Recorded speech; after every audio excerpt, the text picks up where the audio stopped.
welcome to the Great Detectives of Old Time Radio. From Boise, Idaho, this is your host, Adam Graham. If you have a comment, email it to me, box13 at greatdetectives.net. Follow us on Twitter at Radio Detectives and check us out on Instagram, instagram.com/greatdetectives.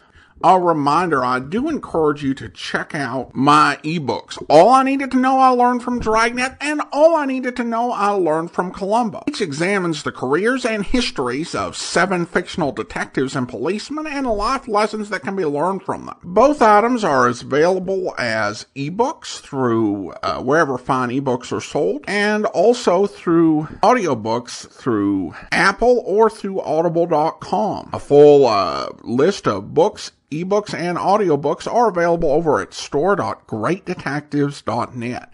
Well, now it's time for this week's episode of Philo Vance. The original air date, March the 20th, 1947, and the title is The Magic Murder Case.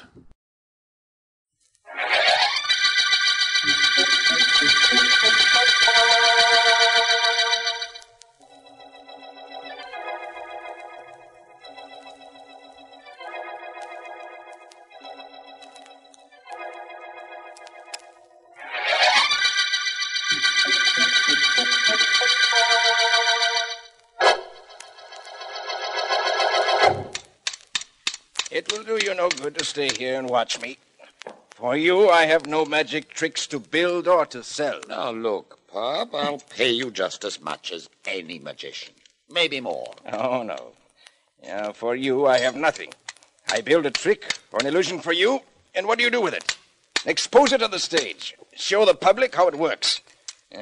You are not a magician. You're making it impossible for magicians to work.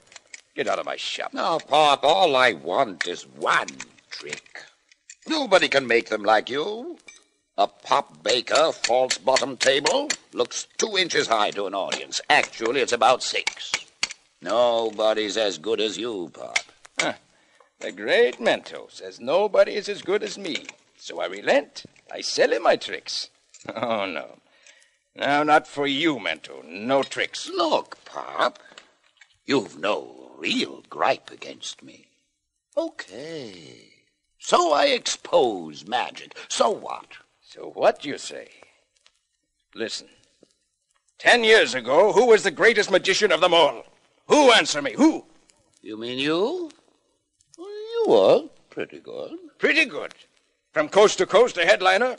My own magic show, 2 performances a day, my name in electric lights. Baker the Baffler. Now, what do I have? A pretty nice business, making effects for magicians.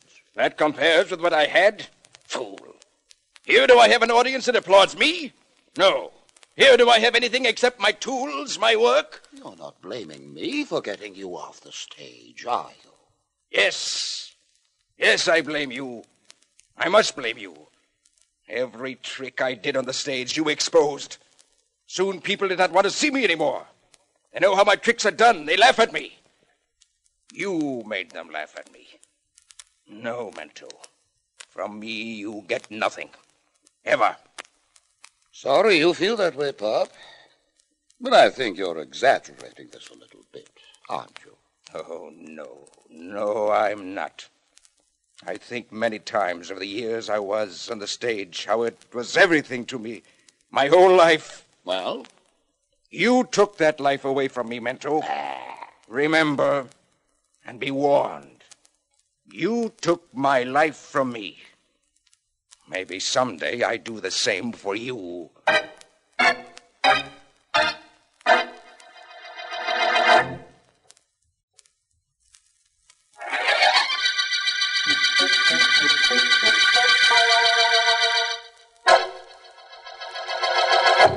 How's my makeup, Betty? It's perfect, Mento, as you know. Just like everything else about you. Perfect. Well, that's hardly a reason for that tone you're using, my girl. Incidentally, your makeup wasn't too good at the matinee. Too lazy or too much in a hurry? Which was it? Neither. I've been with you over a year now, Mento. So you have. And no magician ever had a prettier assistant. I'm very pleased with you, Betty. Pleased with me? That isn't the way you talked when I first joined the act. If this is going to be a quarrel about the same old thing again, please let it keep until after the performance. I can't work when I'm upset. I've been upset for months, and I've worked.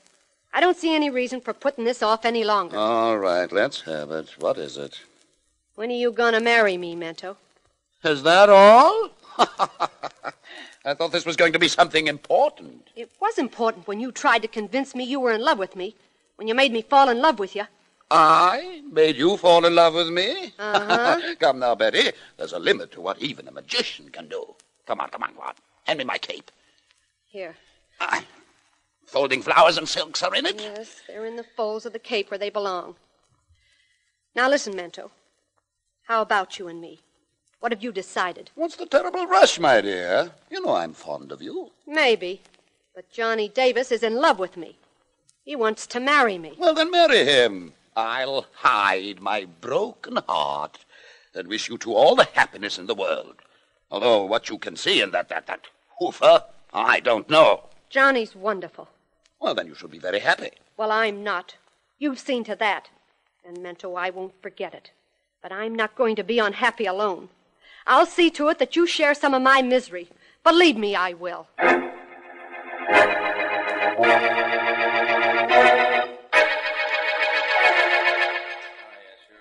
Oh, snap out of it, baby. Things can't be that tough. Besides, a coffee cup isn't a crystal ball, so start staring into it. I'm sorry, Johnny. And Meadow has you upset, hasn't he? Maybe I ought to talk to him. Oh, it won't do any good, Johnny. I tried just before we went on stage 20 minutes ago. He won't tell me anything, one way or another.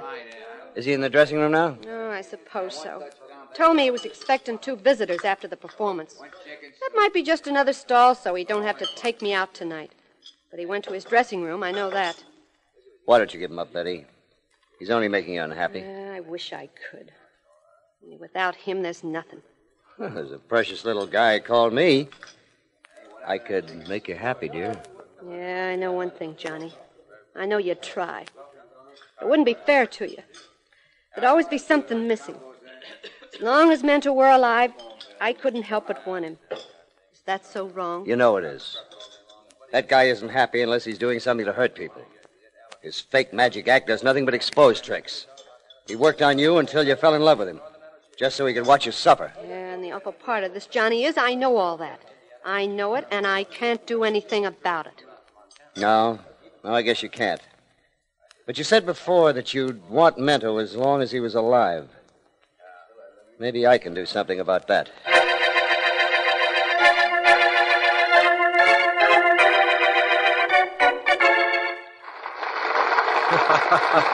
Good show, wasn't it, Vance? Excellent, Markham, excellent. I've always had a soft spot for vaudeville. Nice of the fellow to have sent me these tickets, wasn't it? Fellow? What fellow? I was under the impression that you'd bought them. No. Remember that magic act that opened the second half of the bill? The Great Mento? Of course, he was very clever. And his assistant was quite pretty. That door there leads backstage, I imagine. Come on, we're going to see him. All right. Would it be impolite to ask why? Hardly. As I was saying, he sent me these tickets and a note asking me to come backstage at the end of the performance. I'll get this door. Backstage always had a fascination for me, Vance. It has for most people, Markham, including actors. And private investigators. Guilty as charged. Oh, I beg your pardon, but where is the Great Mento's dressing room, please? Second room to the right. Thank you. Markham, to retain a semi-consistency to our conversation, I believe I was telling you about a note that this Mento sent me along with the tickets. So you were. It said to please see the show and come back to visit him afterward. It had a hint of intrigue. Vance, you could find intrigue in a loaf of bread. Don't you ever get tired of looking for it? No, and I hope I never will. It's true that many times the intrigue isn't there when I think it might be, but I don't overlook anything either. Anything that might be passed by if I hadn't investigated. Well, here we are. Perhaps your friend didn't wait. Perhaps that, too, is part of the intrigue. That would be interesting, Markham. Very interesting. Well, from what I can gather, you have your choice of believing that he either didn't wait or is very deaf. Vance. Now, don't be alarmed because I'm looking through the keyhole, Markham. Perhaps it is undignified, but under the circumstances, I believe it's warranted. And what warrants it? The keyhole is obstructed a bit because the key is still on the inside. Which means the door is locked from the inside, of course. That's right. Somebody must have locked it from the inside, but nobody answers our knock. There's trouble in that room, Markham. Well, then come on, man. Help me break down this door. Right. Once more ought to do it. Well, There's the great Mento, all right. Lying face down with a knife in his back. You were right about trouble, Vance. yes, I know. Look at this door, Markham. It wasn't only locked on the inside with a key, it was bolted from the inside. I'll get Sergeant Heath on the telephone immediately. I think that can wait a moment, Markham. Okay. Take a look at this room. There's no other way a murderer could have gotten out except the door. And that was locked and bolted. That window up there, Vance. Too small to let anyone in or out. Besides, I think you'll find that that's locked from the inside, too. I think you're right, Vance. Yes, it is locked from the inside. Well, this looks like a first-rate mystery, Markham. The position of that knife prohibits suicide, yet nobody could have gotten in here to kill our friend Mento. Or so it seems. I go along with that, definitely. Take a look around the room, Vance. There's the little stand that Mento brought out those silks in that fishbowl from. There's another table over there, and I guess that's all. No question about that. Vance, I have an idea that this is probably the most baffling case we've ever encountered. No question about that either, Markham. I'm quite sure this case isn't going to be quite as easy to break open as that locked door was.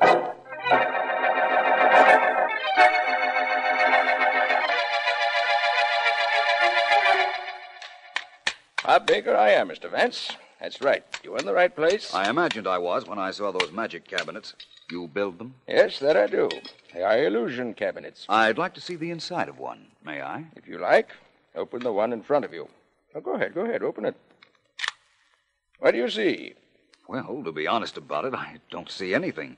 Just the inside of a man-high cabinet, black satin lined. How deep would you say it was? I don't know. 5, 6 inches.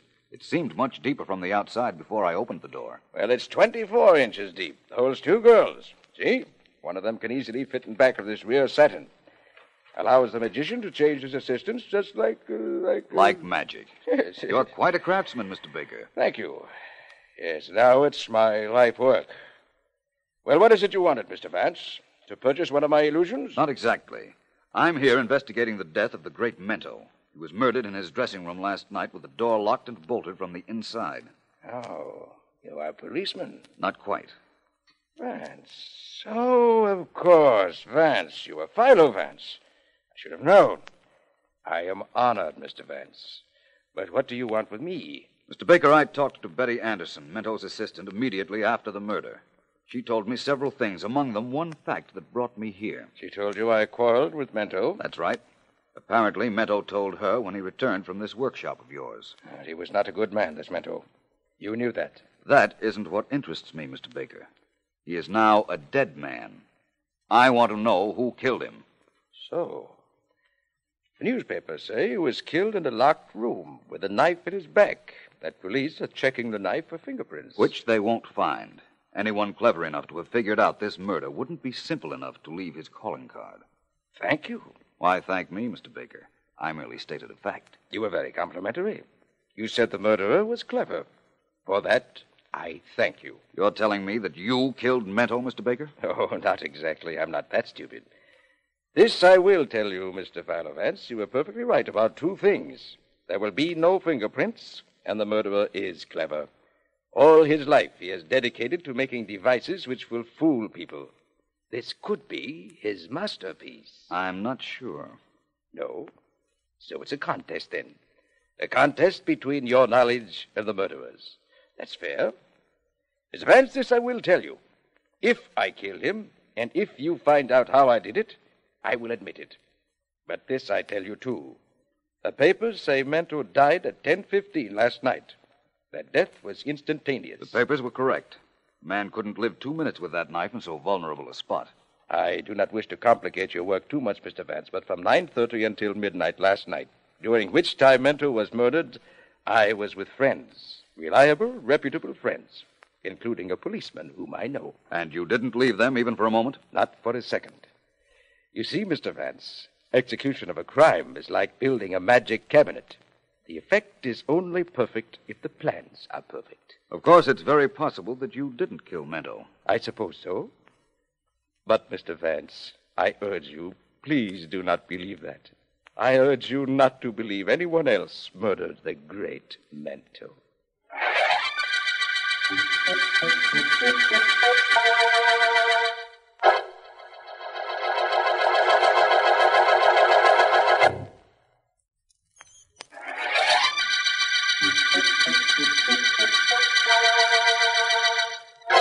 This is District Attorney Markham.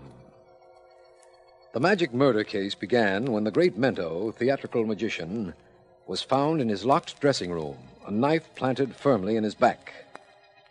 Nobody could have gotten into or out of the dressing room, yet Mento couldn't possibly have been a suicide.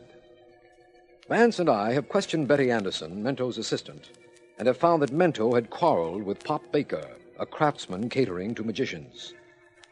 Vance has gone to see him, while I have decided to continue questioning Miss Anderson. It seems... I didn't kill him, Mr. Markham. I wanted to lots of times, but I didn't. Look at me. Do I look like a killer? My experience as district attorney has taught me, Miss Anderson, that murderers rarely do look like murderers.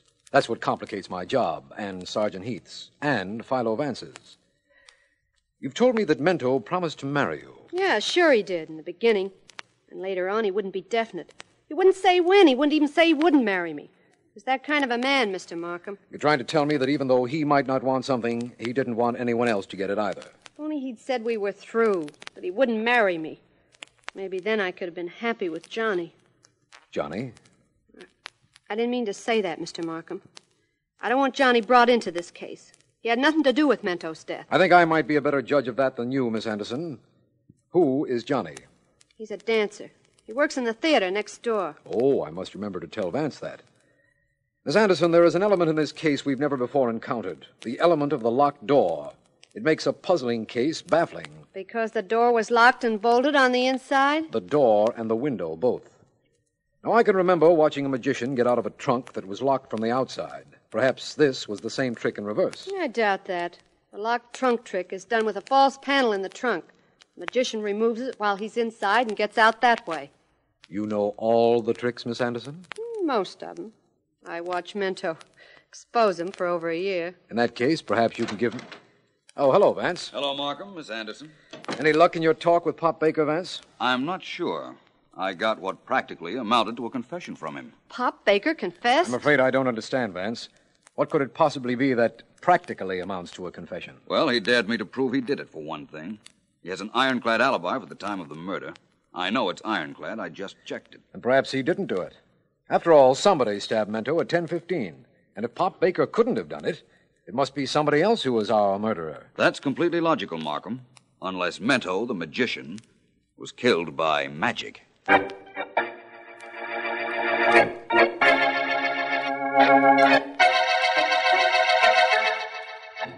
You want me to build some special effects for you, Miss Anderson? Yeah, please, Mr. Baker. I'll pay you for them. I want to do a magic act. Like the great Mentos? No, I won't expose magic, Mr. Baker. You see, I was with Mento long enough to know how all his tricks worked. I can do them, too. But I'll need something big. Some big illusion for a finish. You can build it for me. Undoubtedly, I can build it for you. But will I? No, I think not. You've got to. Oh, so it's a threat now. I've got to. Miss Anderson, perhaps you'd better... Hello there. Mr. Vance, why do you come here again? You expected me to come, didn't you, Mr. Baker? What I didn't expect was to find Miss Anderson here. I want him to build an effect for me, Vance. I'm going to do a magic act by myself now. Really? That's quite interesting. Mr. Baker, I came back because I want to know a little more about magic. I promise you that unless the information affects this case, I'll reveal it to no one. What is it you wish to know? Well, let's take the sawing a woman in half trick. How did that work? It does no harm to tell you. It has been exposed in theaters for years. 2 girls are used. One the public sees when she climbs into the box that is to be sawed. And the other? The other is lying on the table the cabinet rests on. It doesn't look wide enough to hold a girl, but it is. Illusion, eh? Yes. After one girl climbs into the box, she tucks up her feet in the top half. The girl in the table puts her feet through the bottom half. And the magician then saws in between them. Very simple, once it's explained, isn't it? You saw Mento's act. You also saw a variation of the trick. He used a table similar to the one in the sawing a woman illusion. So he did. He took several large dogs out of the tabletop. Thank you very much, both of you. You're leaving, Mr. Vance? Definitely. I'm quite certain this mystery is no longer a mystery. I'll be seeing both of you again very soon. Good night. Good night, Mr. Vance. Now, Miss Anderson, we will talk about what you want me to build for you. No, Mr. Baker, not right now. I didn't like the look on Vance's face when he left. To me, it seemed a very satisfied look. That's just it. I think he knows something. I think he knows everything. And I gotta get out of here fast.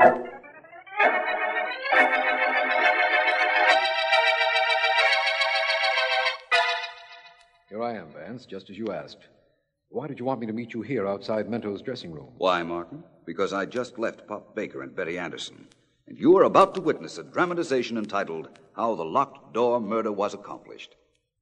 Oh, I see there's a new door fitted on Mento's dressing room. Yes, a new door, a new lock and bolt.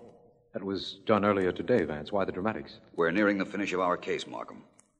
I'm going in the dressing room. Give me one moment, then break down the door. Break down the door? What for? Where will you be? I'll be showing you how Mento was murdered. 5 seconds, Markham, then break it down. Okay. 1, 2, 3, 4, 5. I hope you're ready, Vance.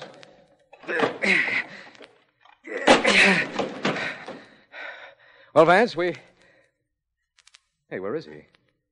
Vance, where are you? Vance! Oh, what is this? Well, you can't be hiding. There's no place to hide.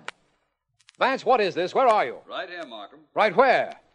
Your voice seems to be coming from that table, but you couldn't possibly be hiding in that tabletop. No, but I am Markham. Now I'm coming out of my hiding place. Vance, that tabletop doesn't look deep enough No, it doesn't, does it? But it is. It's the same type of table I saw at Pop Baker's studio. Ready to make an arrest, Markham? Of course, but I'm just as ready to hear how this solves Mento's murder. I'll explain later. First, I've got to make a call. And then we've got to pay a call on a murderer.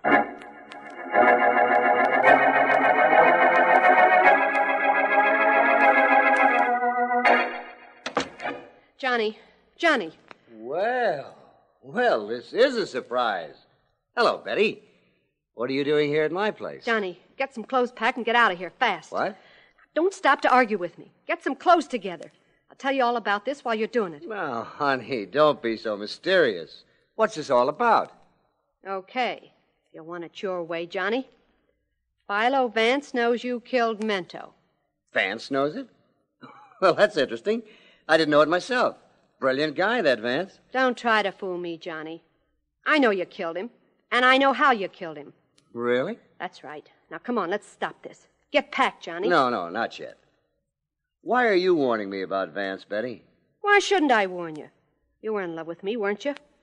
Tried to make things easier for me. Okay, I'm paying off that favor now, Johnny. I'm telling you to get out before Vance gets here. Well, what makes you so sure he's coming? Because he left me at Pop Baker's a little while ago. I'm sure he figured out the false table gimmick. And he'll know it was you who hid in that false tabletop. He'll know you were in that table in Mento's dressing room while he and Markham were discovering Mento's body. False tabletop? What's that? Oh, Johnny, please, don't try to lie to me. I showed you that phony table. Showed you how it works weeks ago. Please, Johnny, Vance... Never mind about Vance right now. Come here, Betty, darling. Come here. Come on, baby. Come over here. All right. I'll come over to you. You keep away from me. No, darling. I'm coming closer. Close enough, darling, to put my hand right on your throat. Few seconds more, darling. Just a few. We'll put a stop to that. Come on, Markham. I'm with you. Neither of you is coming very much closer. Look out, he's got a gun. Come on, I'm holding his arm. Let go of me, you dope go. This'll take care of you, Johnny. Well, Miss Anderson, apparently we got here at the right time. Catch her, Markham. Oh, it's all right. I'm all right now. Good. Well, Vance, what happens now? We'll revive Johnny Davis and show him just how certain we are that he killed the great Mento. We won't show him, Vance. You will. All I know is you called Pop Baker and found out Miss Anderson was on the way here. I'm going to learn about the details of this solution at the same time that Johnny is.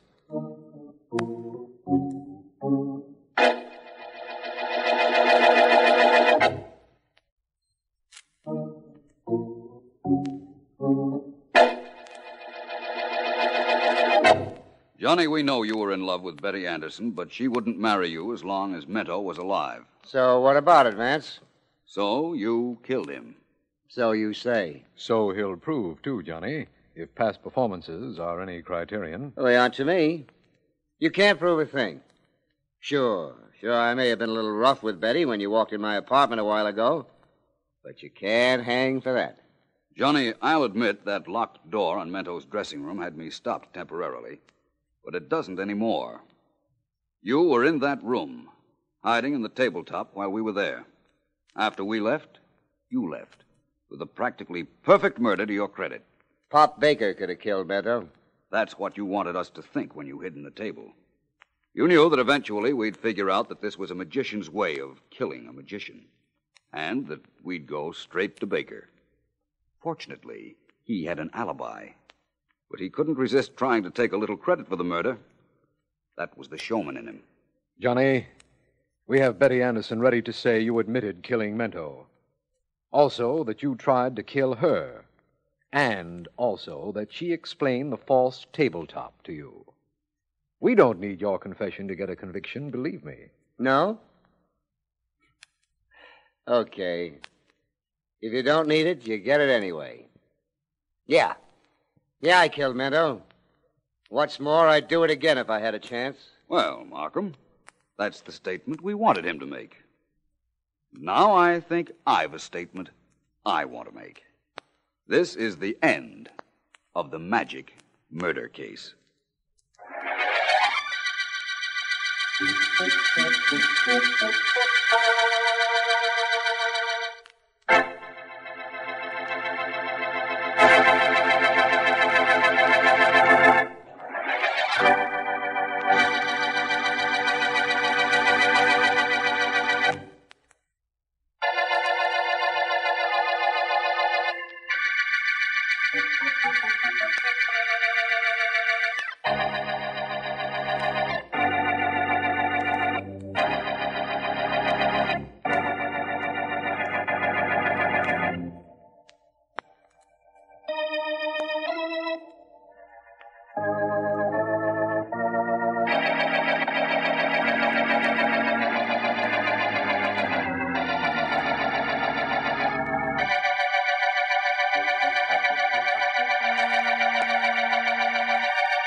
Welcome back. The magician's assistant really did know how to pick him. Of course, the magician was awful. And then her boyfriend, the dancer, was not only a murderer, but tried to kill her for reasons I don't understand. Either he blamed her because he committed the murder over her and she wasn't willing to run with him, I guess. Regardless, it was not a very smart thing to do, knowing that the police were coming after him. And a really poor way for him to repay her risking prison by helping him out. Of course, he further showed his not-so-brightness when Markham informed him that they didn't really need his confession, and so he decided to give it. Because it always makes sense to rely on prosecutors to tell you whether they have sufficient evidence. But now she does know all of the magician's tricks and can try to do her own act. So I guess things turned out for her in the end. Now I should note that the next episode we mention is going to have a bit of a leap in date. And that's because for this particular run of programs, we've been relying on an episode log of radio stations in the Midwest that ran from September of 1946 to March of 1947. Whether only 26 episodes aired at that time, or if additional later episodes in the series were airing over other stations, we don't know. But next week, We're taking a look at a run that began much later, but we're only going to be missing 2 episodes in between this week's show and next week's. This episode was episode 26 of the syndicated run. Next week's going to be episode 29, but the air date will leap forward about 1.5 years because that's the first time we have a record of episode 29 airing. All right, well, now it is time to thank our Patreon supporter of the day. Thank you to Lewis, Patreon supporter since March 2018, currently supporting the program at the Master Detective level of $15 or more per month. Again, thanks so much for the support, Lois. And that will do it for today. If you are listening to this on YouTube, be sure to like the video, subscribe to the channel, mark the notification bell. We'll be back next week with another episode of Philo Vance. But join us back here tomorrow for an adventure with the man with the action-packed expense account, where... Mr. Parrish? Yes? My name is Dollar. I represent the insurance company that covered your niece's life. I'd like to talk to you about it. About what? About your niece. Her death. She's dead. What's there to talk about? You're the beneficiary. You get $10,000 from the insurance company. Come in. Sit down. I get, how much you say? $10,000. You want a drink? Well, I don't... I got a jug of whiskey. I've been saving it. You say your name's, Dollar. What company you work for? National Life and Casualty. I get $10,000. That's right. Yeah, have a swig.